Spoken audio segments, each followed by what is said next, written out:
Bienvenidos a la conferencia sobre el análisis del decreto 351 del año 79, que es el Reglamento General de Higiene y Seguridad en el Trabajo de la República Argentina.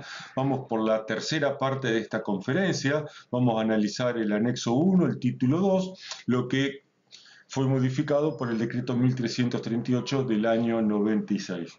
Esta es una conferencia en modalidad sincrónica, es decir, del otro lado, mientras estoy grabando, no hay público, no hay asistente, no hay alumno, y la idea es que puedan tener acceso a este material en el momento que ustedes quieran y les parezca oportuno. La agenda, en la primera parte vimos del punto 1 al punto número 10. En la segunda parte analizamos el punto 11 y el punto 12. Y en esta tercera parte vamos a analizar el punto 13, que es el análisis del título 2 del anexo 1. Y vamos a hacer un breve análisis de la resolución, la 905 del año 2015. Muy bien, vamos a empezar entonces por el análisis del título 2 del anexo 1.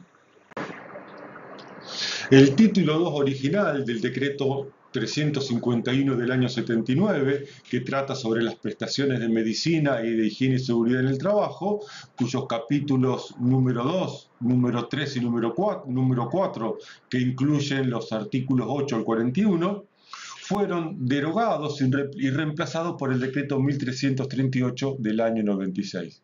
Todo el decreto, todo el título 2, todo fue derogado. Tanto es el capítulo 2 como el capítulo 3 como el capítulo 4. Y todo el decreto 1338 reemplaza al título 2. Vamos entonces a empezar a analizar cada uno de los artículos del decreto 1338 del año 96. El artículo 1 es muy simple, muy formal, que deroga el título 2 del anexo 1 del decreto 351 del año 79. Posiblemente en esta conferencia con los números les vaya a pifiar más de una vez, así que si le erro y no me doy cuenta, le pido mil disculpas a los que están escuchando. No hay un artículo que expresamente diga que el decreto 1338 del año 96 reemplace al título 2 que deroga, pero es casi una obviedad, ¿no? Porque si el decreto 1338 deroga el título 2 y después presenta 14 artículos más, está claro que esos 14 artículos van a reemplazar a los que derogó. Pero dándole un poco más de sustento a esta idea, en los considerando del decreto 1338 hay un párrafo que queda claro. Entonces dice que por ello es menester derogar el título 2, reemplazándose sus disposiciones por las que se aprueban en el presente decreto. Así que está más que claro, aunque los considerando no son parte reglamentaria de una norma, que el 1338 reemplaza a los capítulos 2, 3 y 4 derogados por el artículo 1 que estamos analizando. Algo que hay que tener en cuenta, y este error lo he visto muchas veces, que el decreto 1338 del año 96 solo modifica y reglamenta el decreto 351 del año 79. No tiene nada que ver con el decreto 911 del 96, no tiene nada que ver con el decreto 617 del 97, con el de televisión por cable o con el 249 de minería. Este decreto, repito, solamente reglamenta y reemplaza al título 2 del decreto 351 del año 79. Acá estamos viendo una imagen, una captura de pantalla del boletín oficial original del año 79 del decreto 351.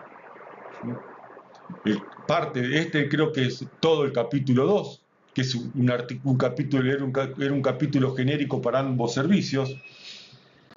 Algunos artículos del capítulo 3, que hacía referencia al servicio de medicina del trabajo, y algunos artículos del capítulo 4 que hacía referencia al servicio de higiene y seguridad en el trabajo.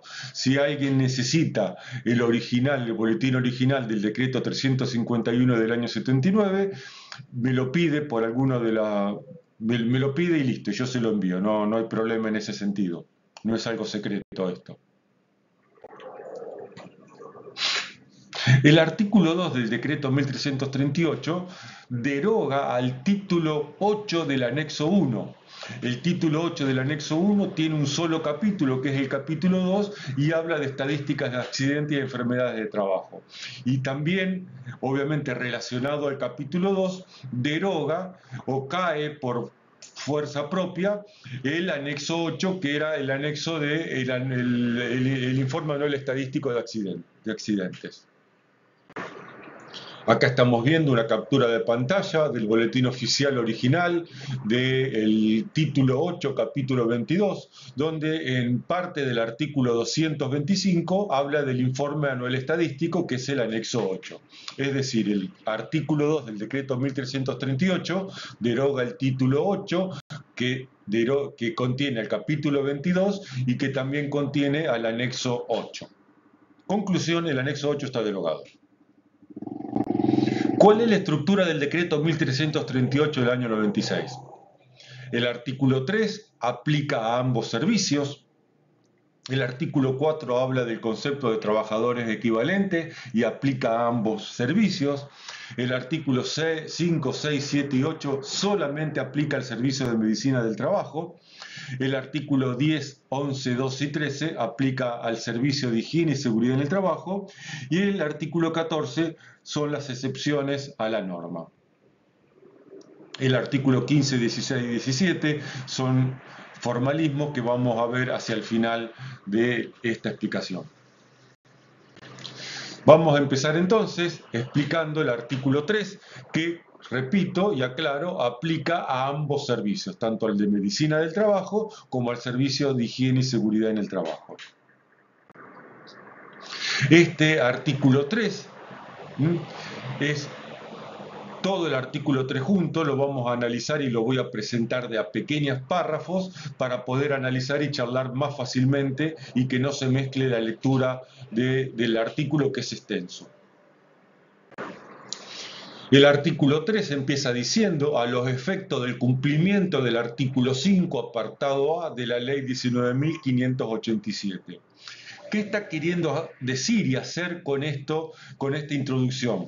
Lo que está haciendo es justificándose, es decir, lo que dice, lo que hago, lo hago porque me lo pide la ley. Recordemos, lo estamos viendo en pantalla, al inciso A, al punto A del artículo 5 de la ley 19.587.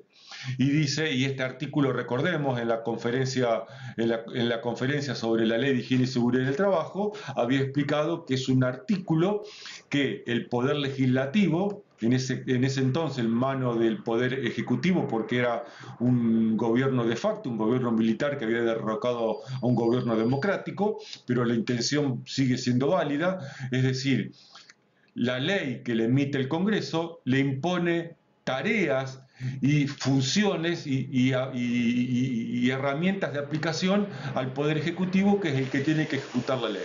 Y en el inciso A le dice: a los fines de aplicar esta ley tiene que crear servicios de higiene y seguridad y de medicina del trabajo de carácter preventivo y asistencial. Entonces, el decreto que lo hace el Poder Ejecutivo se está justificando y diciendo: lo hago porque me lo pide el Congreso, lo hago porque la ley a la cual estoy reglamentando me le está pidiendo. Sigue diciendo: los establecimientos, y entendamos que la palabra los indica todos los establecimientos, desde el más chiquito, que puede ser un kiosco, desde un taxi hasta un avión, un barco, una fábrica, un depósito, un comercio, un hotel, un estadio deportivo. Todos los establecimientos los está incorporando a todos. ¿Qué es un establecimiento? Bueno, acá tenemos que repasar el artículo 2 de la ley de higiene y seguridad en el trabajo, la 19.587, ahí habla de lo que es un establecimiento, y el artículo 4 del decreto 351 del año 79, que ahí dice lo que es un establecimiento. En muchos casos la normativa está bien escrita, y cuando habla de un término, en este caso el término establecimiento, se está referenciando a sí misma en el artículo 4 del decreto y en el artículo 2 de la ley. Entonces, los establecimientos deberán contar, y este deberán implica una obligación. Obligación, deberán, no está diciendo podrán, quizá, a lo mejor, si te parece, si querés, si te viene bien. No, deberán contar una obligación que tienen que cumplir los establecimientos, todos los establecimientos. Y la pregunta es, ¿obligación de qué? ¿Obligación de qué tienen que tener? Es la pregunta que vamos a responder enseguida. Entonces, vamos a saltear una cuestión intermedia que está acá en gris y dice, ¿obligación de qué? De contar con servicios de medicina del trabajo y de higiene y seguridad en el trabajo. Es decir, todos los establecimientos tienen que tener ambos servicios, desde el kiosquito que tiene un solo empleado, hasta el taxi que tiene un solo peón como empleado, hasta el supermercado o el Maxi supermercado que es muy grande, hasta la superempresa que fabrica autos, todos tienen que contar con servicios de medicina y de higiene y seguridad del trabajo. Las excepciones están en el artículo 14 nada más. Ahora bien, de acuerdo, vamos a ir viendo después en el resto de los artículos, que de acuerdo al tamaño de la empresa, la cantidad de trabajadores, pueden tener excepciones, no de tener servicios de medicina y de higiene y seguridad en el trabajo, sino de la asistencia de los profesionales a los lugares de trabajo. Completando la frase, entonces, los establecimientos deberán contar con servicios de medicina del trabajo y de higiene y seguridad del trabajo con carácter o del tipo interno o externo según la decisión del empleador. El que decide esto es el empleador, es el dueño de la empresa, es el propietario del establecimiento. ¿Y por qué aparecen estos términos? Porque estos términos vienen para hacer referencia o distinción respecto del título original. En el título original estaban definidos lo que era un servicio externo, que era un servicio tercerizado, con recursos externos a la empresa, con personal contratado, como se dice habitualmente, que era para las empresas más chicas, de menos de 150 o de 300 trabajadores, de acuerdo al tipo de empresa, o les obligaba a tener un servicio interno para aquellas empresas productivas mayor de 300 trabajadores y no productivas de mayor de 150 trabajadores, donde el servicio era prestado por personal propio de la empresa con recursos propios de la empresa. Hoy en día, esta decisión, si yo el servicio de seguridad e higiene y el de medicina lo contrato a partir de un tercero ajeno a la empresa o lo desarrollo con personal propio de la empresa, lo decide el propio empleador. No estoy haciendo una valoración si esto está bien o está mal, simplemente es lo que dice el artículo 3.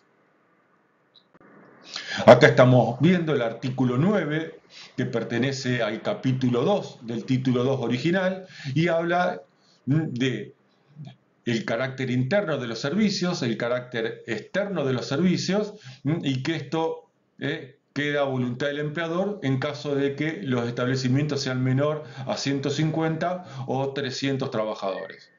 Repito, si alguien quiere disponer del boletín oficial del decreto 351 del año 79, el original, me lo pide por alguno de los medios que están disponibles, teléfono, WhatsApp, redes, contacto de email electrónico, etc. Entonces, resumiendo, los establecimientos deberán obligación disponer de servicios de medicina del trabajo y de higiene y seguridad en el trabajo. Tienen obligación de tener cualquier tipo de establecimiento estos dos servicios. Y esta decisión de que si es interno o externo lo decide el empleador de acuerdo a sus propios criterios, a los criterios que les parezca, económico, social, político, gremial, de acuerdo con los trabajadores, no importa, no define criterios para que el empleador decida.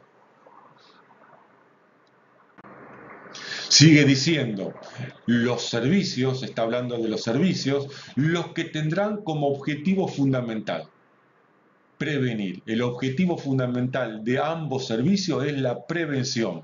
Y esto no solamente está alineado con conceptos de teoría, conceptos teóricos, sino también con el artículo 5 de la ley 19.587 que vimos hace un ratito.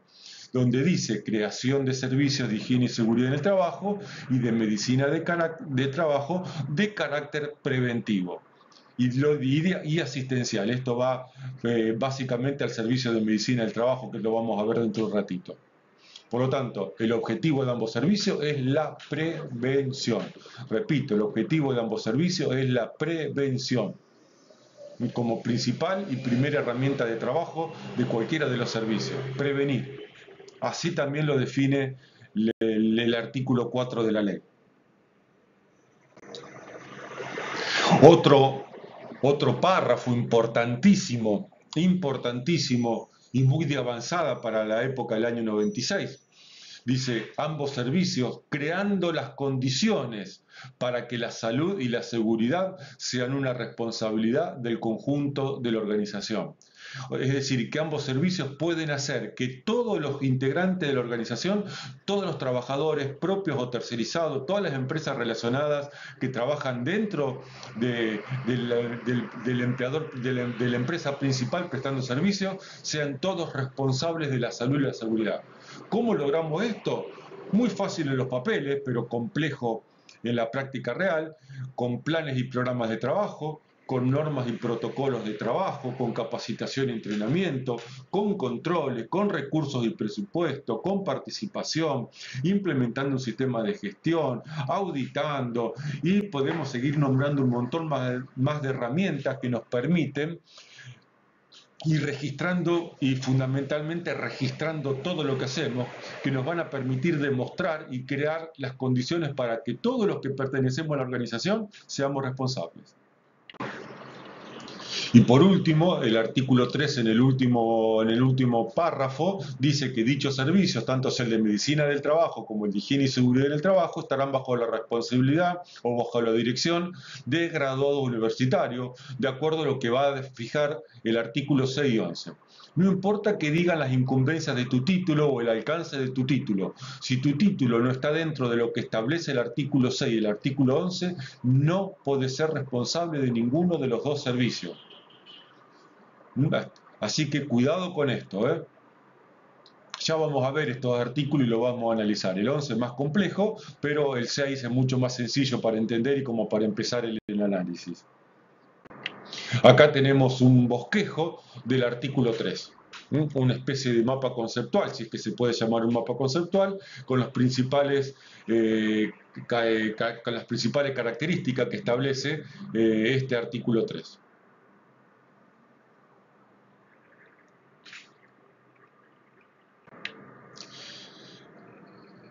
Artículo 1 de la disposición de la Dirección Nacional de Higiene y Seguridad en el Trabajo, la número 2 del año 83. Esta disposición todavía sigue vigente y aplica a ambos servicios.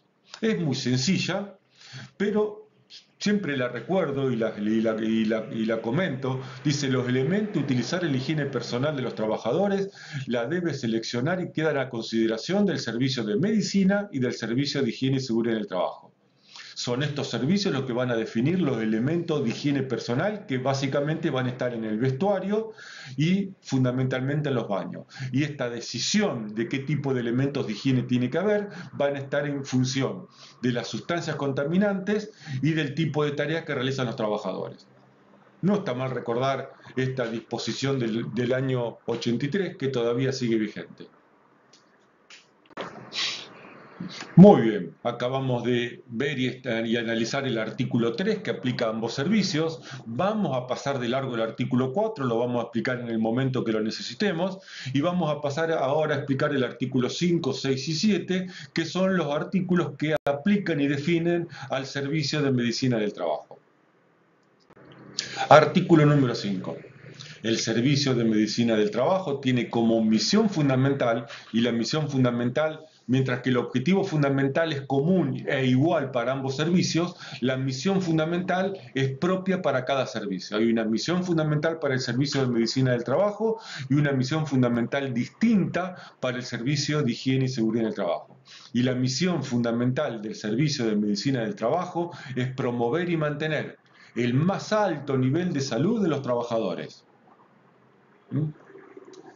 El más alto nivel de salud de los trabajadores. loable expresión, aunque a mi parecer parece excesiva, igualmente está bien. Alcanzaba con mantener el nivel de salud de los trabajadores, ¿no? La empresa no es un spa, el trabajador no va a salir más sano de lo que entró. Podemos tener programas de mejoramiento, de cuidado de la salud de los trabajadores, de lo que es la salud no laboral, pero la responsabilidad del empleador empieza y termina en la cuestión laboral. Para poder cumplir con esta misión fundamental, el Servicio de Medicina del Trabajo tiene que llevar adelante estas tareas que son mínimas: educación sanitaria, socorro, vacunación y estudios de ausentismo por morbilidad. Son las 4 tareas mínimas que le impone el artículo 5 al Servicio de Medicina del Trabajo para que éste pueda cumplir con la misión fundamental. Ya en el año 96 estas tareas eran no mínimas, mínimas de lo mínimo, ¿no? Pero bueno, es lo que hay. La resolución 905 termina por ampliar estas tareas, pero apareció casi 20 años después.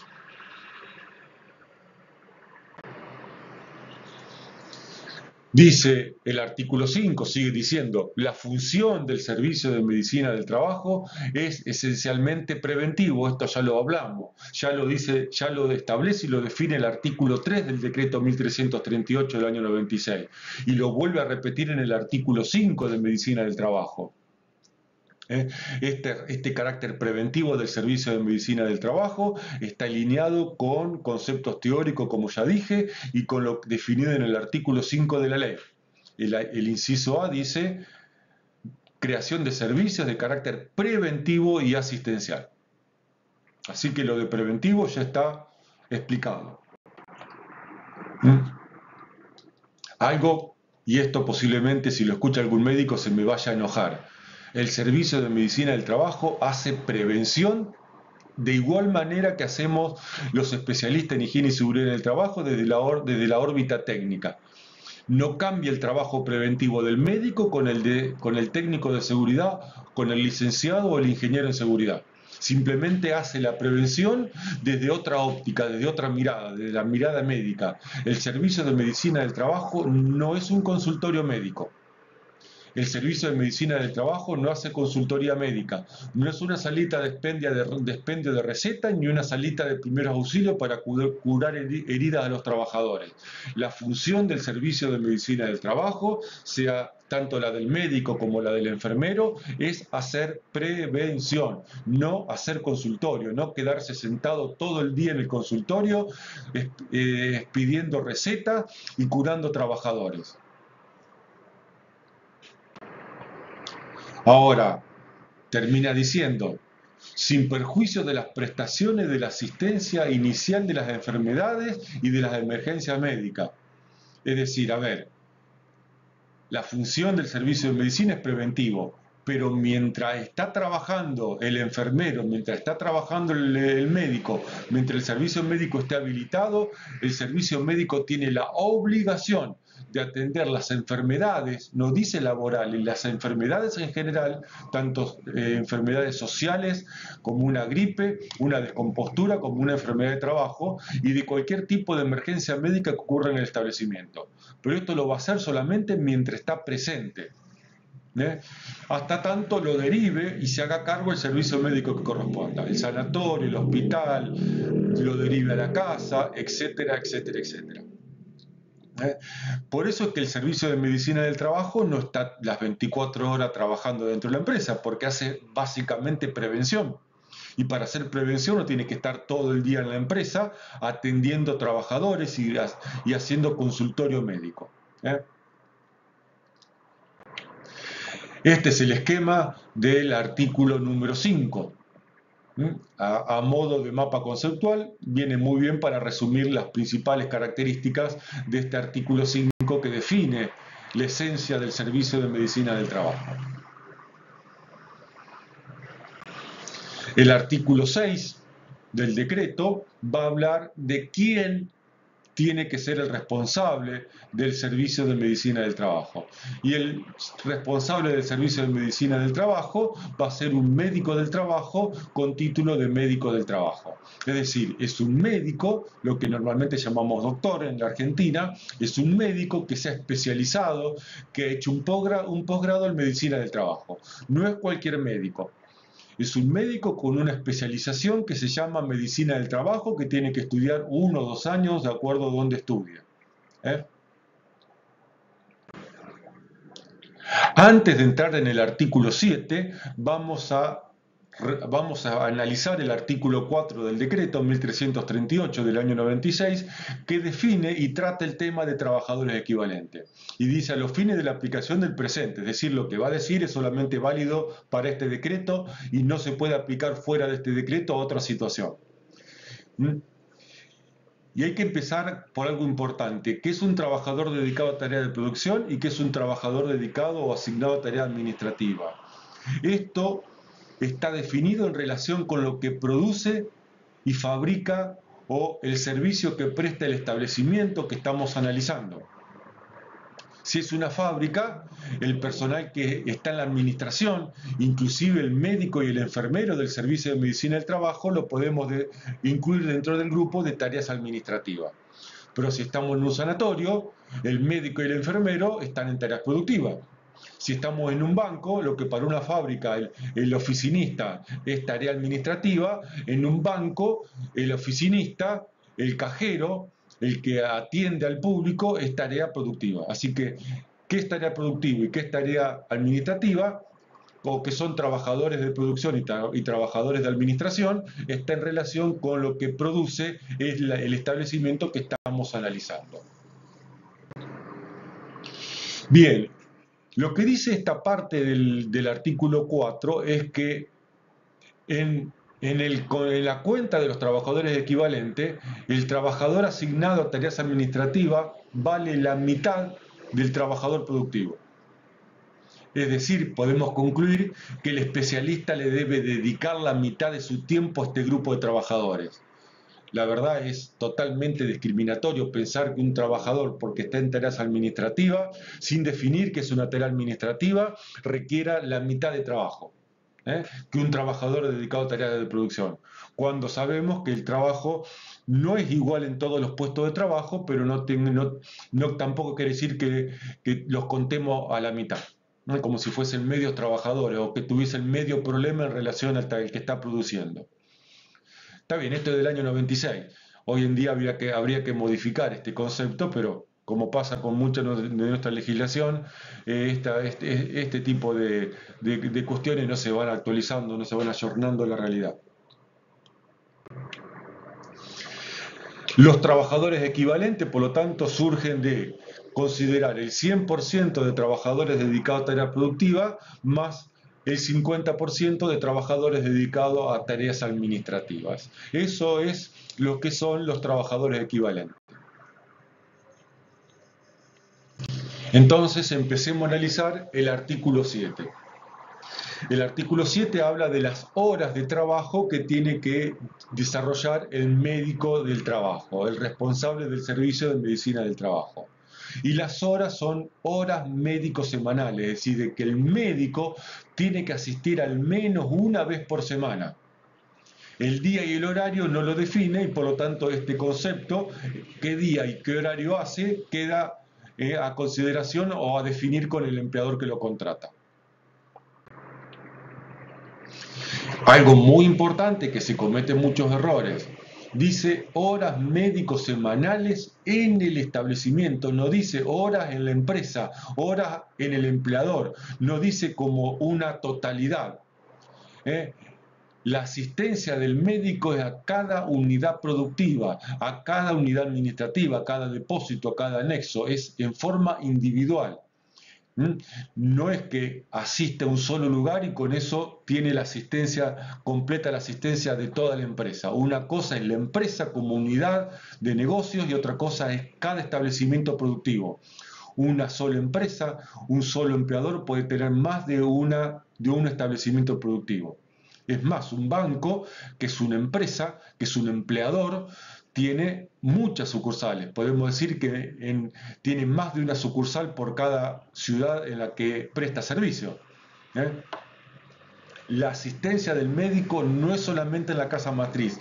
La determinación de las horas que vamos a ver es para cada unidad productiva, para cada sucursal, para cada planta, para cada dirección física donde se desarrollen actividades de trabajo de un trabajador. Perdón por la redundancia. Este cuadrito es el cuadrito que se usa para calcular las horas médicos semanales. Como no habla por turnos, al médico lo calculamos, la cantidad de trabajadores equivalente del médico lo calculamos en base a la totalidad del personal de la empresa, del establecimiento. No de la totalidad de toda la empresa, sino en base a la totalidad de los trabajadores de cada uno de los establecimientos, de cada una de las sucursales. Y tomamos el 100% de los trabajadores de todos los turnos, porque el médico no lo calculamos por turno, como va a suceder con el enfermero. A partir de 1.501 trabajadores se anexan una hora médico semanal por cada 100 trabajadores más. No habla de fracción de 100, de cada fracción de 100, por lo tanto hay que pensar que si son 99 trabajadores no hay que anexarle nada. Acá podemos jugar un poco con la interpretación numérica de la frase, pero no habla de fracción de 100. O sea que podemos pensar que es cada 100 trabajadores redondo. Y para establecimientos de menos de 151 trabajadores equivalentes, la asignación de horas médicos semanales es voluntaria.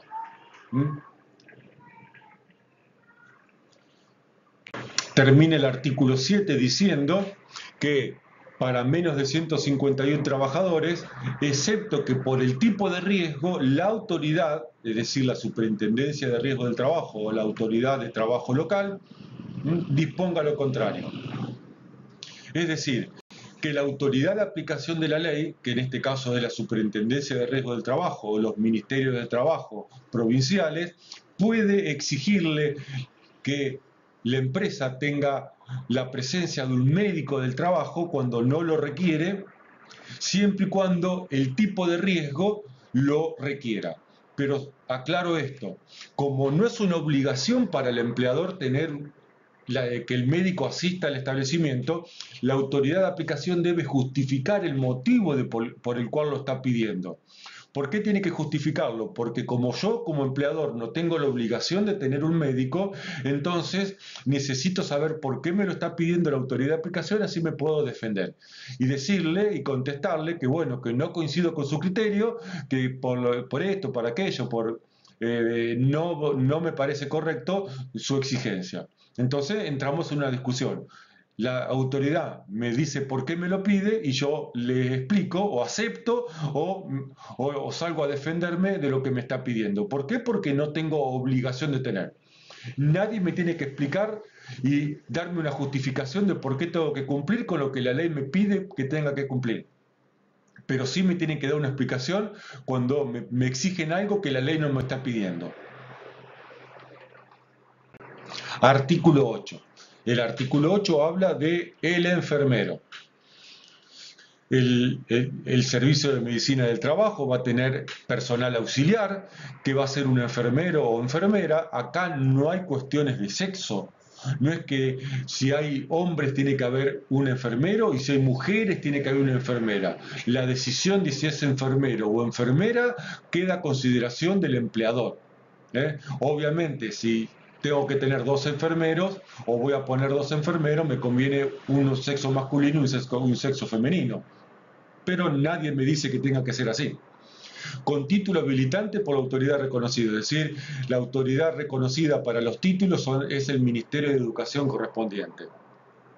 Sobre el tema enfermero, desconozco el tema de la colegiatura, si los enfermeros, tienen la obligación o tienen algún colegio que los obligue a estar matriculados. Desconozco ese tema.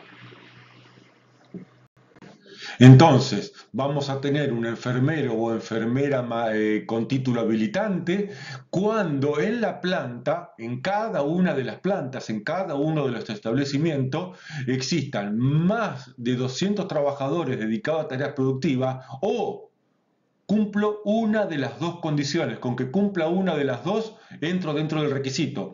O más de 400 trabajadores equivalentes por cada turno de trabajo. Entonces, el cálculo para el enfermero no lo hacemos para el total de la planta, lo hacemos por cada turno de trabajo. Puede ser que en un turno del turno de la mañana necesite enfermero, en el turno de la tarde y de la noche no necesita enfermero. Obligatoriamente. Otra cosa es que voluntariamente el empleador, por una cuestión de un acuerdo con los trabajadores, decida colocar un enfermero. ¿Cuánto tiempo trabaja el enfermero? No está definido en el artículo 8, en el decreto. Por lo tanto, consideramos que el enfermero trabaja a carga horaria completa, es decir, la jornada laboral legal. ¿Cuál es la función del enfermero? Colaborar con los médicos. Es un asistente del médico del trabajo. Para terminar el tema del auxiliar de enfermería, del auxiliar de servicio de medicina del trabajo, acá estamos viendo un esquema a modo de mapa conceptual de las principales características que tiene que reunir esta persona que va a ser el asistente del médico del trabajo. El artículo 9, para entenderlo hay que recordar, o les recuerdo, a los que no conocen son más nuevos, que el título 2 original, en el título 2 original, perdón, una de las funciones del responsable del servicio de medicina del trabajo, que es el médico del trabajo, una de sus funciones era definir los exámenes médicos preocupacionales, los exámenes médicos periódicos, los del cambio de tarea, etcétera, etcétera. Con la entrada en vigencia, en funcionamiento del sistema de riesgo del trabajo en el año 96, este tema debió ser actualizado y por lo tanto los exámenes médicos los define y los determina la Superintendencia de Riesgo del Trabajo de acuerdo a todas las normas que ya han aparecido del año 96 a la fecha. Acá podemos ver el artículo 20 que pertenece al Servicio de Medicina del Trabajo, del título original, donde está recuadrado en el punto 1.4, 1.5 y 1.6 esta función que tenía el Servicio de Medicina del Trabajo de definir los exámenes médicos. Estamos viendo ahora lo que es un resumen de la estructura del servicio de medicina del trabajo. El artículo 3 define el objetivo fundamental, el artículo 5 define la misión fundamental, la función del servicio de medicina del trabajo, las tareas que tiene que llevar adelante, quién es el responsable y las horas de trabajo lo define el artículo 6 y el artículo 7, y el artículo 8 va a terminar definiendo quién es el auxiliar. Qué cantidad de auxiliares se necesita y la función que va a tener que cumplir cada uno de esos auxiliares. Terminado con el servicio de medicina del trabajo, vamos a entrar entonces a lo que es el servicio de higiene y seguridad en el trabajo, definido en el artículo 10, en el artículo 11, 12 y 13. El artículo 10 habla de la misión fundamental del servicio de higiene y seguridad en el trabajo. Y conceptualmente es muy simple, porque la única misión que tiene el servicio de higiene y seguridad en el trabajo es implementar la política.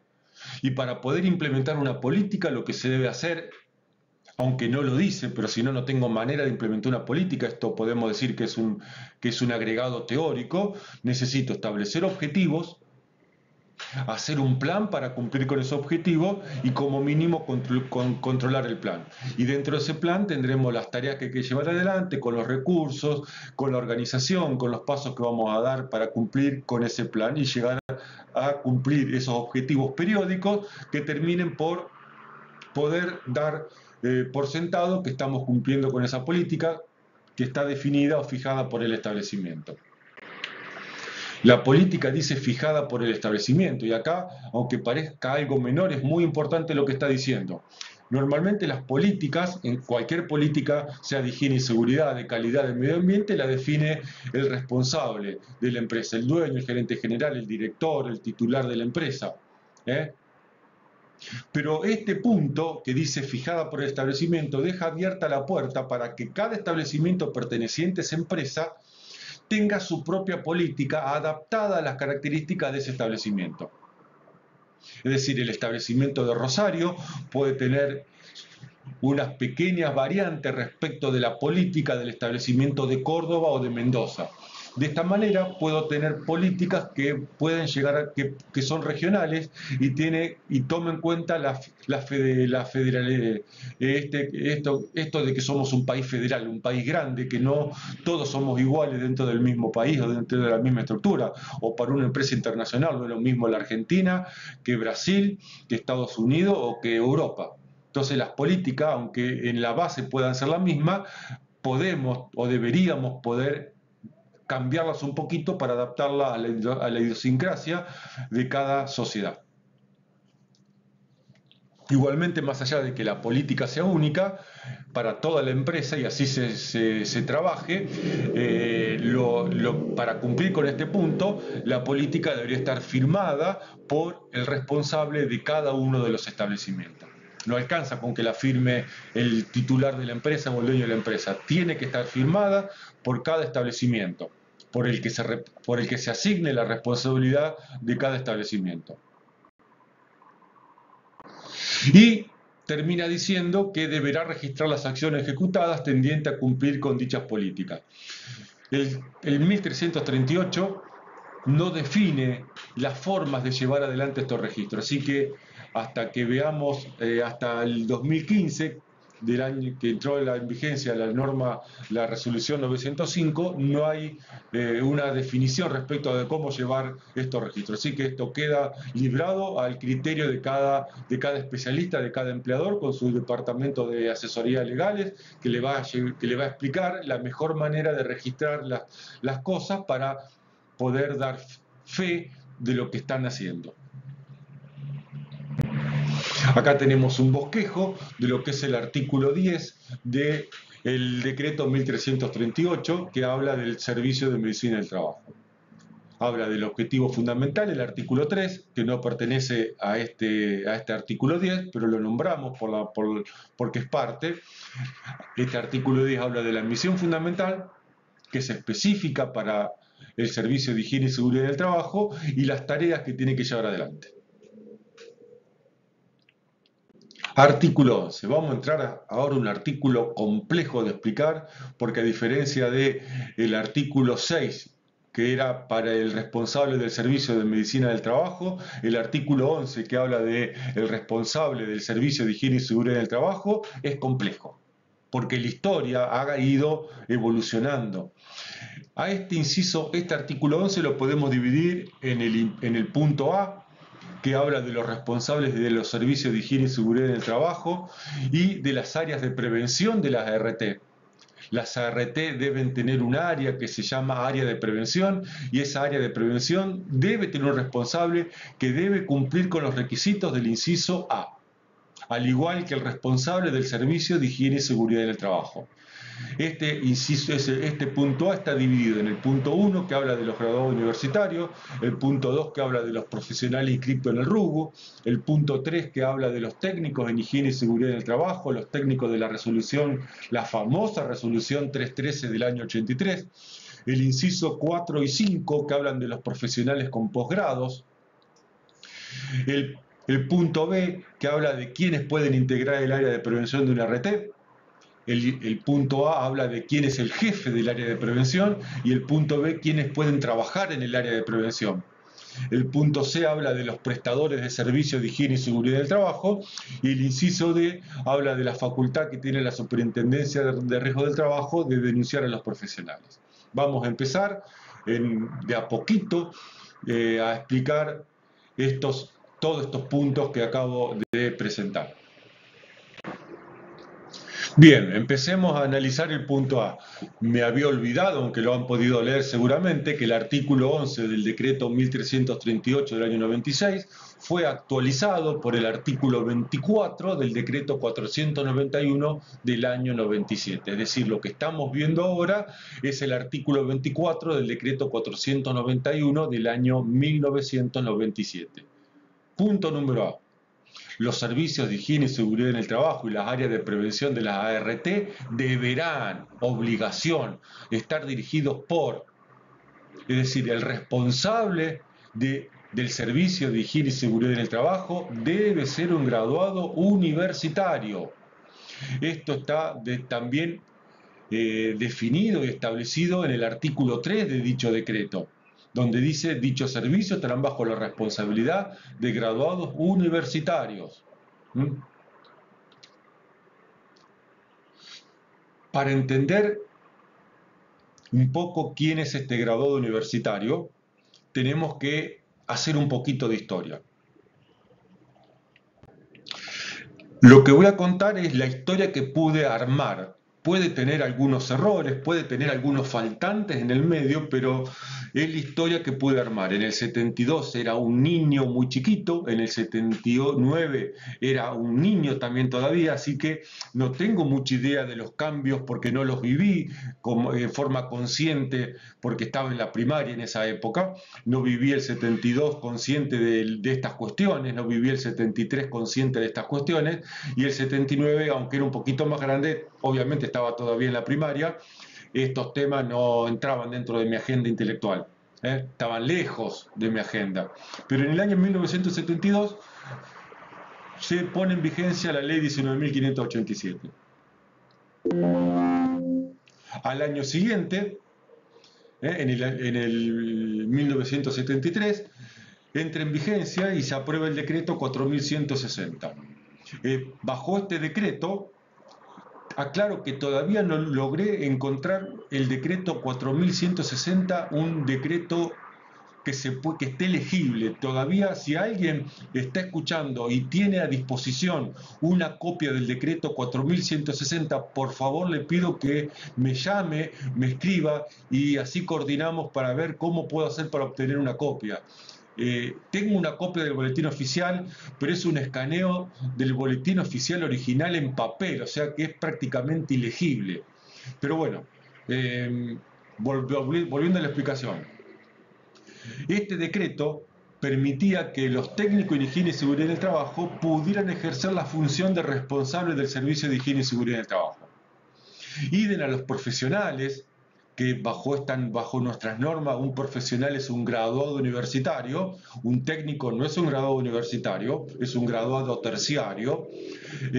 Volviendo al tema, y esta norma permitía, este decreto, que el técnico en higiene y seguridad pueda ser responsable del servicio de higiene y seguridad, y un profesional sin estudios específicos, sin los posgrados que después salieron, pudieran ejercer los servicios de higiene y seguridad en el trabajo. En el año 1973 se crean el Registro Único de Graduados Universitarios, denominado RUGU, y el Registro Único de Técnicos, denominado RUT. Ambos registros funcionaban en lo que era la Dirección Nacional de Higiene y Seguridad en el Trabajo, que era una dependencia del Ministerio de Trabajo a nivel nacional. Estos registros eran obligatorios para aquellos que querían trabajar, tanto sea como técnicos o como graduado universitario. En el año 79 aparece el decreto 351, deroga el decreto 4160 e introduce algunos cambios. Uno de los cambios que deja al técnico en higiene y seguridad al papel de auxiliar. Es decir, mientras el decreto 4160 le permitía ejercer la función de responsable del servicio, a partir del 79 el técnico no va a ser más que un auxiliar del servicio. Y también este decreto, el 351, permite a los profesionales, a los graduados universitarios sin estudios específicos, ejercer los servicios de higiene y seguridad del trabajo.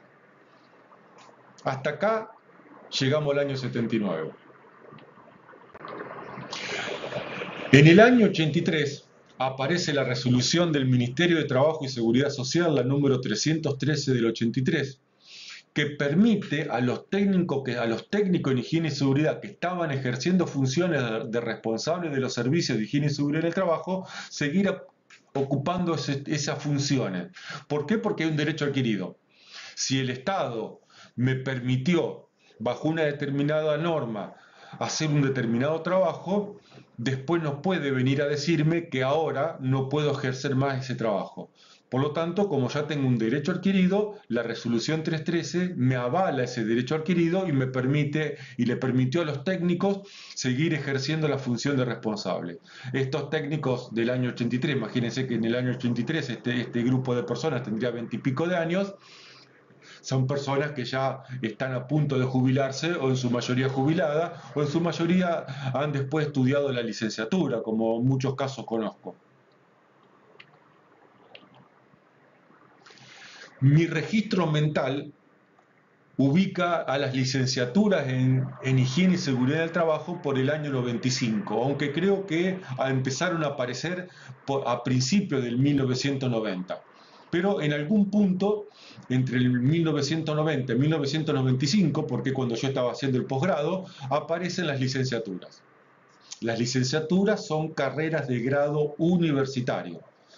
En este caso, grado universitario de licenciado en salud y seguridad ocupacional o licenciado en higiene y seguridad en el trabajo, depende de la casa de estudio universitaria cómo le llamó al título. En el año 96 aparece el decreto 1338 que estamos estudiando, que deroga y reemplaza el título 2 del decreto 351 del 79. En el año 1998 deja de funcionar el RUGU y el RUT, solo son válidas las matrículas emitidas por los colegios jurisdiccionales, es decir, si yo tengo el RUGU o el RUT sigue cumpliendo una función porque ese registro sigue siendo válido y para el que lo tiene sí le sigue siendo válido porque es un derecho adquirido, porque el Estado a partir de esos registros me habilitó para trabajar como técnico en salud y seguridad en el trabajo, me habilitó para trabajar como graduado universitario en materia de higiene y seguridad en el trabajo. Pero lo que me va a pedir a partir del año 98 es que necesite tener una matrícula vigente por el colegio provincial o jurisdiccional de la jurisdicción donde vaya a estar trabajando. En el año 1997 aparece el decreto 491 que modifica el artículo 11 que estamos analizando. Esta es un poquito la historia que pude armar. Seguramente si el que me está escuchando conoce o sabe o vio que metí la pata en alguna de estas explicaciones, me avisa si podemos corregir esta explicación o si tiene algo para agregar de una historia que no viví en su totalidad. Por favor me avisa. Entendida la historia, vamos a seguir con el inciso, con el punto A del artículo 11. Artículo 11, punto A, subpunto número 1. Recordemos que estamos dentro del artículo que habla quiénes, qué personas pueden hacerse cargo de un servicio de higiene y seguridad en el trabajo. Y este primer punto habla de graduados universitarios en carreras de grado. Es decir, son personas que empiezan una carrera universitaria en primer año y terminan en quinto o en sexto de acuerdo al estudio que estén siguiendo. Los títulos en la Argentina son licenciado en Seguridad y Salud Ocupacional, licenciado en Higiene y Seguridad en el Trabajo, o cualquier variedad de esto o variante de estos nombres que se suelen usar, de acuerdo a la universidad donde uno haya estudiado y se haya recibido.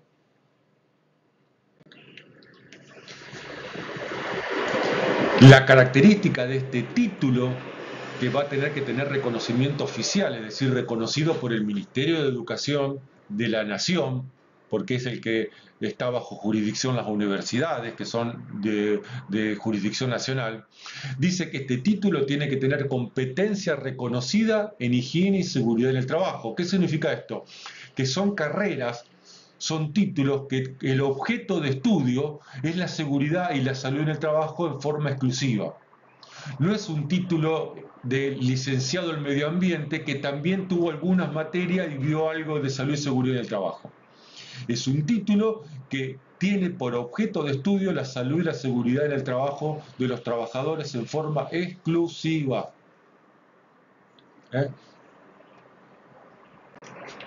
Vamos entonces a seguir con el punto 2 del punto A. En este caso habla de profesionales. Y cuando en la Argentina, al menos alguna norma legal habla de profesionales, está haciendo referencia a un graduado universitario. ¿Mm? Entonces, está diciendo un graduado universitario, un profesional, que a la fecha de vigencia del presente decreto, año 97, se encuentre inscrito en el Registro Nacional de Graduado Universitario y esté habilitado para ejercer dicha función. Es decir, que este profesional, ingeniero mecánico, ingeniero laboral, ingeniero civil, ingeniero hidráulico, ingeniero electrónico, ingeniero en el nombre que ustedes quieran, para poder seguir ejerciendo necesita mostrar este Registro Nacional de Graduado Universitario y además estar inscrito en el colegio profesional de la jurisdicción que corresponda. ¿Por qué esto? Porque si yo hasta el año 96-97 pude trabajar sin tener un posgrado, sin que me exigieran un posgrado, y el Estado me habilitó a partir y tengo un registro que me habilita a trabajar en higiene y seguridad del trabajo, eso se llama un derecho adquirido. Por lo tanto, el Estado me tiene que seguir reconociendo este derecho adquirido.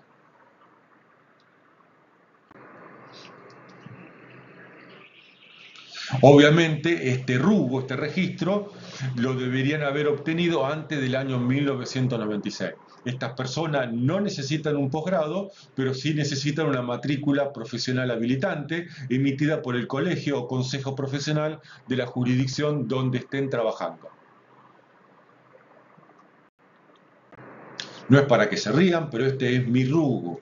Año 1996. Me recibí de ingeniero laboral en el año 1995, en diciembre de 1995. E inmediatamente me fui hasta Capital Federal, al Ministerio de Trabajo, a hacer mi RUGO. Sigue siendo vigente porque lo tengo cuando firmo, cuando sello algo, aparece este RUGO y acá figura eh, en mi número de registro, que es el número 3006. Artículo 11.a, subpunto 3. Habla de los famosos técnicos en higiene y seguridad en el trabajo, reconocidos por la resolución 313 del 83. Estos técnicos venían hasta el año 79, hasta abril del año 79, cumpliendo funciones de responsable de los servicios de higiene y seguridad en el trabajo. Por lo tanto, si estos técnicos estaban registrados, tenían su correspondiente RUT y pudieron demostrar a la autoridad de aplicación, en este caso al Ministerio de Trabajo, que estaban ejerciendo la función de responsables de algún servicio en higiene y seguridad en el trabajo, entonces se les reconoce como técnicos que pueden o que podían ejercer la función de responsable del servicio de higiene y seguridad en el trabajo, aun cuando el decreto 351 los había relegado al papel de auxiliar. No sé si la explicación es clara, es lo mejor que me está saliendo como explicación. No es fácil hablarle a una pantalla. Acá están viendo ustedes una copia de la famosa resolución 313 de 1983. No es el boletín oficial, es la única copia que tengo, no me acuerdo de dónde la saqué esta copia. Creo que la saqué del IASO, del IGA, no me acuerdo de dónde la saqué, pero el boletín oficial no lo pude obtener todavía. Igualmente ya la mayoría de todos estos técnicos que estaban trabajando en esta época o están jubilados o están a punto de jubilarse o, como dije, se recibieron de licenciado. Pero todavía puede aparecer algún técnico que va a firmar técnico resolución 313 del año 83, que va a poder ejercer la función de responsable del servicio de higiene y seguridad en el trabajo. Y por lo tanto le tenemos que decir, sí señor, está bien, usted puede hacer ese trabajo. No le podemos negar la tarea de llevar adelante un servicio de higiene y seguridad en el trabajo. El artículo 11.a, subpunto 4 y 5, habla de profesionales que tienen posgrado. O sea, si yo soy un profesional, yo era ingeniero mecánico en el año 84 cuando empecé a estudiar el posgrado, pero como no obtuve el RUGO antes del año 79, entonces para poder trabajar en higiene y seguridad del trabajo tuve que hacer un posgrado. En mi caso hice un posgrado en la UTN, pero También la Universidad de Rosario, la Universidad Católica y muchas universidades están dictando posgrados. La diferencia entre uno y otro, entre el punto 4 y el punto 5, es que en el medio hubo un cambio en la Ley de Educación Superior. Por lo tanto, hubo un cambio, una adaptación en la redacción de este tema. Actualmente, para resumir, ¿quiénes pueden ejercer el servicio de higiene y seguridad del trabajo? Un graduado universitario, licenciado en higiene y seguridad del trabajo, un profesional que tenga el RUGU, un técnico en higiene y seguridad que haya sido reconocido por la resolución 313 y un profesional o un graduado universitario que tenga un posgrado con una especialidad en higiene y seguridad en el trabajo. La UTN emite el título de ingeniero laboral y el resto de las universidades emite un título que es especialista en higiene y seguridad en el trabajo. El artículo 11, punto B, ya habla de las áreas de prevención de las aseguradoras de riesgo del trabajo y dice quiénes pueden integrar el área de trabajo, porque recuerden, el punto A decía quién es el jefe del área de prevención, el punto B va a decir quiénes pueden trabajar dentro del área de prevención del RT, y dice los graduados mencionados en los incisos del punto precedente, es decir, todos los del punto A, técnicos superiores en higiene y seguridad, técnicos en higiene y seguridad y profesionales idóneos. Un profesional idóneo es un profesional que sin tener el título correspondiente, sin tener la especialidad correspondiente, conoce del tema por experiencia, por estudios propios. En este caso, este profesional idóneo va a estar bajo la responsabilidad del responsable del área, del director del área de prevención, como se le llama. El punto C del artículo 11 habla de los tipos de servicios que se pueden llevar adelante. Dice los empleadores que deban, error, todos los empleadores deben, no hay excepciones salvo el artículo 14 que todavía no lo vimos. Todos los empleadores que deban contar con servicios de higiene y seguridad del trabajo podrán desarrollarlos. Y tenemos las tres opciones. Un empleador puede tener un servicio interno, es decir, desarrollado con personal propio y recursos propios, puede contratar un profesional externo, o la maravilla del decreto 491 del año 97 es que el servicio de higiene y seguridad del trabajo lo puede prestar la propia RT, que tiene que asegurarte, que tiene que controlarte, que tiene que auditarte, que tiene que inspeccionarte. Es decir, la propia RT se va a controlar a sí misma y se va a denunciar a la Superintendencia de Riesgo de Trabajo a sí misma. Es una burrada, un sinsentido, y es un tema que raya lo ilegal, por no decirlo de alguna manera, sin ser un especialista en derecho, ¿no? Hablo desde la práctica de la higiene y seguridad en el trabajo.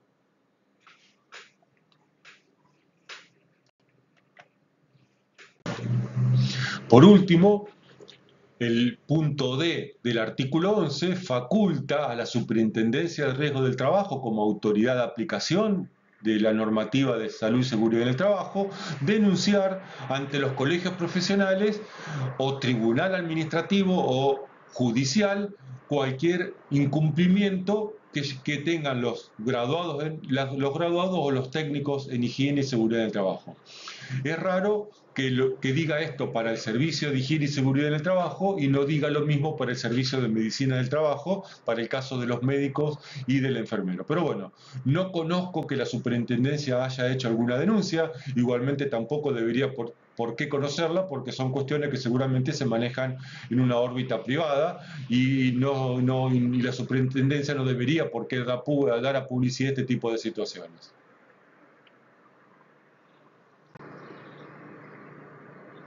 Artículo 12. Entonces, vimos el artículo 11, que es quiénes pueden estar a cargo del servicio, ser el responsable del servicio de higiene y seguridad del trabajo. Vamos a ver ahora cuántas horas tiene que trabajar este profesional. Entonces dice la siguiente asignación de horas profesionales mensuales. Y acá, claro, el profesional es del artículo 11, no es un técnico. El técnico para nuestra legislación no es un profesional, no es un graduado universitario. no estoy haciendo valoración de su título y de su estudio, simplemente estoy diciendo lo que para nuestra legislación se considera un profesional. Por lo tanto, el que tiene que cumplir las horas profesionales mensuales es el profesional que está especificado en el artículo 11 y tiene que ir al menos una vez por mes. El día y el horario no está definido y por lo tanto esto queda a definición del empleador.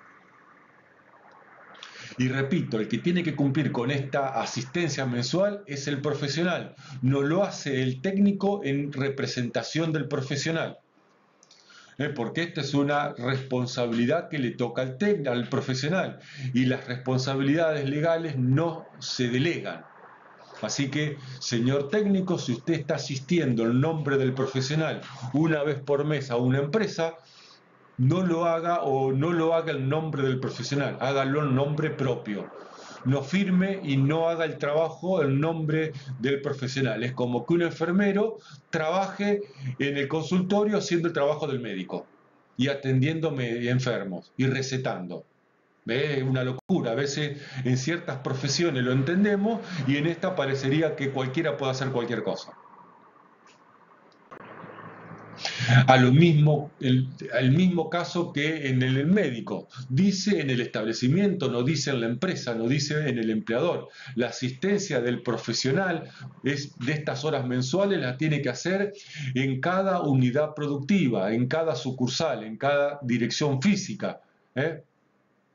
No asiste a la casa matriz, asiste a cada una de las dependencias. El cálculo horario es por cada una de las dependencias que tiene esta empresa, por cada establecimiento que tiene esta empresa. Y el cálculo se hace en función del número de los trabajadores equivalente, artículo 4, y de los riesgos por actividad. Los riesgos de la actividad están definidos en función del cumplimiento de los capítulos del anexo 1. Ya vamos a explicar esto. Esta es la tabla. Hay 3 categorías de empresas, la categoría A, B y C, categorías para servicios de higiene y seguridad en el trabajo. Cada categoría de empresa es una empresa que tiene que cumplir con los capítulos que están indicados en el recuadro. La empresa A es una empresa que tiene que cumplir con alguno de los capítulos 5, 6, 11, 12, 14 o del 18 al 21. La empresa B, categoría B, es una empresa que tiene que cumplir con los capítulos 5, 6, 7 y 11 al 21. Y la empresa C tiene que cumplir con los capítulos 5 al 21. Los capítulos a que hace referencia la tabla son los que están viendo a continuación. Son los capítulos 5 al 21 del anexo 1 del decreto 351 del año 79. Por lo tanto, en función de mis riesgos, o lo que hoy ya entendemos como peligro, ¿cuál de todos estos capítulos yo tengo que cumplir en función del tipo de trabajo y de las actividades que se desarrollan en esa unidad productiva en particular? En base a la selección de estos capítulos del anexo 1, voy a estar clasificado como empresa categoría A, categoría B o categoría C. Si soy categoría A, tengo que cumplir con algunos, no con todos, con algunos de estos capítulos. Capítulos 5, 6, 11, 12, 14 y del 18 al 21. De todos los capítulos que tiene que cumplir una empresa categoría A, los que están marcados en rojo son algunos de los capítulos que tiene que cumplir una empresa categoría A que la clasifican como categoría A. La empresa categoría B tiene que cumplir con los capítulos 5, 6, 7 y del 11 al 21.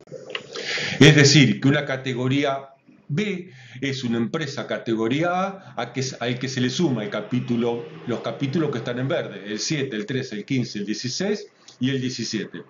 Con cumplir alguno de los capítulos que están en verde, ya me ubican en la categoría B.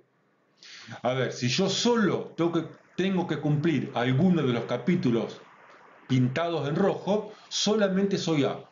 Ahora, si tengo que cumplir alguno de los capítulos marcados en verde, entonces ya pasé de categoría A a categoría B. Por último, la categoría C, que es la más riesgosa de todo, por llamarle en este tipo de análisis, tiene que cumplir con los capítulos 5 al 21. Es decir, que la categoría C es una categoría B a la cual se le suma el capítulo 8, 9 y 10. Repito, si yo solo tengo que cumplir con los capítulos pintados en rojo, soy categoría A.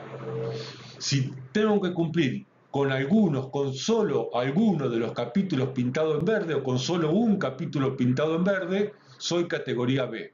Pero si tengo que cumplir con al menos uno de los capítulos pintados en color azul, soy categoría C. Al menos con uno.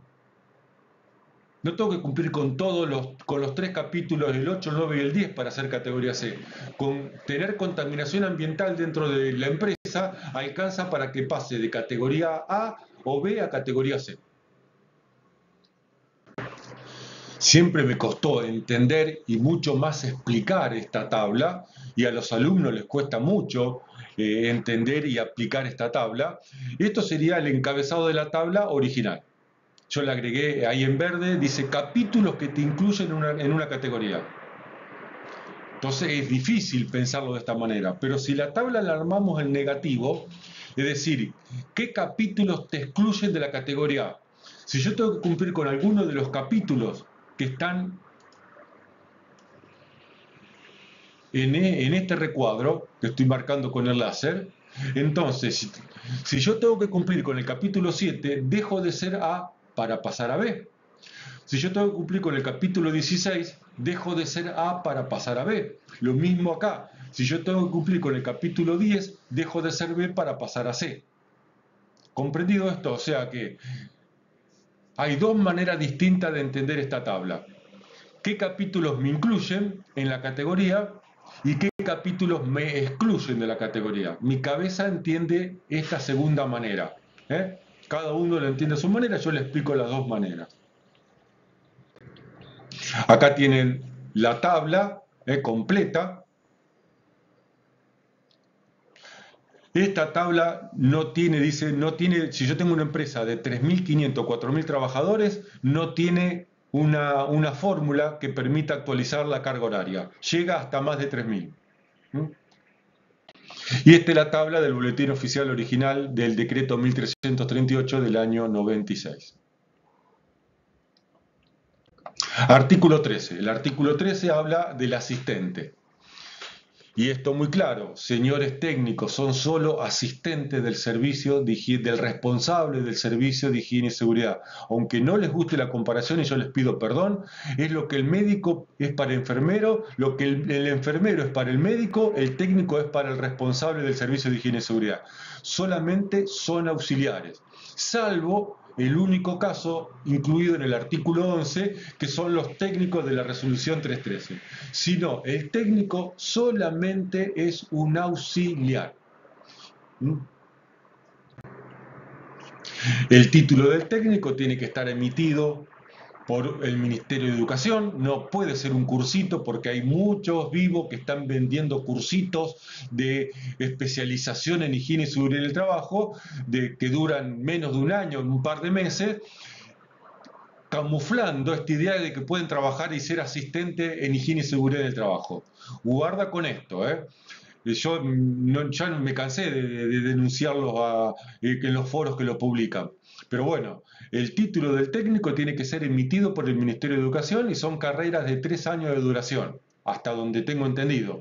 No sé si en alguna provincia hay títulos de técnico de 2 años.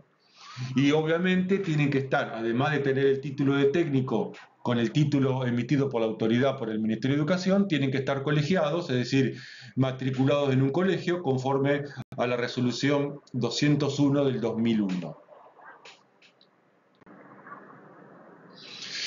Mientras que el enfermero como auxiliar, el cálculo y la determinación se hace por turno de trabajo, para el auxiliar técnico, el auxiliar del servicio de higiene y seguridad del trabajo, no dice que sea por turno, por lo tanto el cálculo es para el total de todos los turnos. Y como tampoco dice la cantidad de horas que tiene que trabajar, presuponemos que esa carga horaria completa, la jornada laboral legal. Sigue diciendo el artículo 13, acá establece cómo se actualiza la tabla para técnicos. A partir de 901 trabajadores, un técnico más por cada 500 trabajadores equivalentes. No habla de fracción, así que cuando llegué a los 500, un técnico, otros 500 más, un técnico. No habla de fracción de 500, así que podemos dibujarla, pero va a ser difícil. Menos de 150 trabajadores equivalente, el artículo no dice nada del artículo 13, pero se entiende que en este caso es optativo. En la pantalla están viendo un resumen de la estructura que tiene que tener el Servicio de Higiene y Seguridad del Trabajo, el objetivo fundamental definido en el artículo 3, la misión fundamental y las tareas que tiene que llevar adelante el Servicio de Higiene y Seguridad definido en el artículo 10, el responsable, quién es en el artículo 11, y las horas que tiene que trabajar en el artículo 12, y el auxiliar, quién es y la cantidad de auxiliares definido en el artículo 13. Por último, para terminar de definir el tema de los servicios, aparece el artículo 14 que habla de las excepciones. Y acá vamos a ver que hay una contradicción, o por lo menos cosas raras. Por lo tanto, este primer párrafo habla de la excepción de tener asignación de profesionales y de técnicos en higiene y seguridad. No dice otra cosa que la excepción al profesional y al técnico. Y vamos a ver que esta situación cambia en el último párrafo, lo cual termina confundiendo. Las excepciones son las siguientes. Algunas son coherentes y otras, a mi criterio, me parecen un bochorno. Pero bueno, es lo que el artículo 14 define aquellas empresas que entran dentro de alguno de estos ítems de tareas que están desarrollando. El último párrafo del artículo 14 habla que en los establecimientos donde el empleador esté exceptuado, y si vamos a las excepciones, la excepción es de la asignación de profesionales y de técnicos en higiene y seguridad. No dice de disponer de servicios de medicina y de seguridad en el trabajo, pero bueno, podemos entender este segundo párrafo como una ampliación del primero. Igualmente confunde, es decir, que el artículo 14 establece excepciones de disponer de los servicios de medicina del trabajo y de seguridad e higiene en el trabajo. No solamente de profesionales, me exceptúa de no tener ambos servicios. ¿Y qué hacemos en estos casos? Lo que se hace en estos casos es lo que termina diciendo el artículo 14, la aseguradora tiene una obligación de hacerlo la aseguradora de riesgo del trabajo, prestar el asesoramiento técnico. Pero una condición, no dice que la aseguradora debe prestar el servicio de medicina del trabajo y de higiene y seguridad del trabajo. Dice que solo tiene que asesorar, nada más. No le traslada la responsabilidad de los servicios a la ART. El artículo 15, 16 y 17 son simplemente formalismos, pero ya que estábamos en el 1338, no venía mal terminar de explicar estos artículos que también son parte del decreto.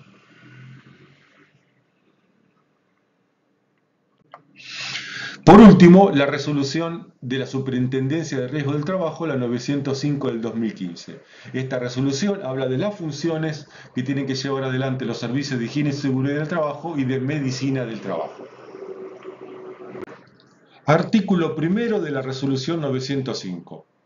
Aclarando, la resolución 905 del año 2015 complementa solo al decreto 1338 del año 96, es decir, al decreto 351 del año 79. No aplica al resto de los reglamentos, no aplica ni a la construcción, ni al agro, ni a televisión por cable, ni a minería. Porque acá lo dice, en cumplimiento de las disposiciones establecidas en el decreto 1338 del año 96. Y ya vimos que el decreto 1338 del año 96 aplica y reglamenta o deroga y modifica el decreto 351.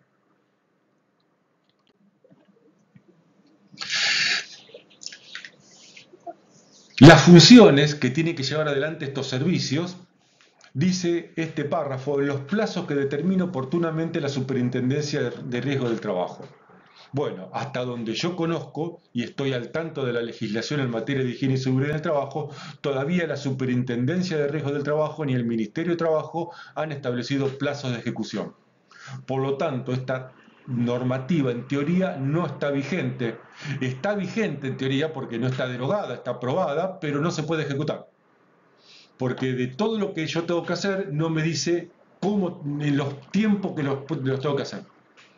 No sé cuál es el criterio que ha llevado adelante la superintendencia y las autoridades de trabajo local, pero a mi criterio esta norma está vigente, pero no se puede ejecutar.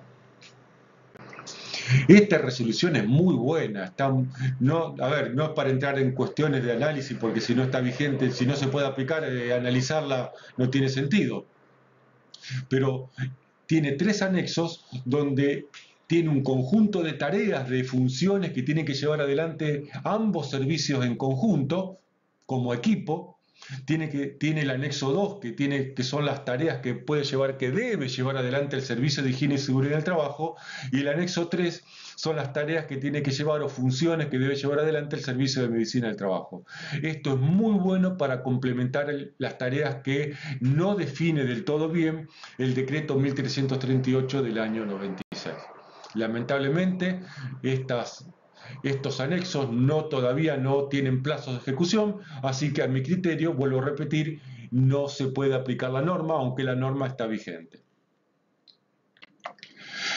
Muchas gracias por llegar a este punto de la conferencia, espero que le haya sido útil. Cualquier cuestión, cualquier duda, cualquier aporte, cualquier cosa que quieran sumar, me contactan y con todo gusto los voy a atender y les voy a responder. Bendiciones a todos, muchas bendiciones a todos y que Dios los cuide y los proteja. Muchas gracias.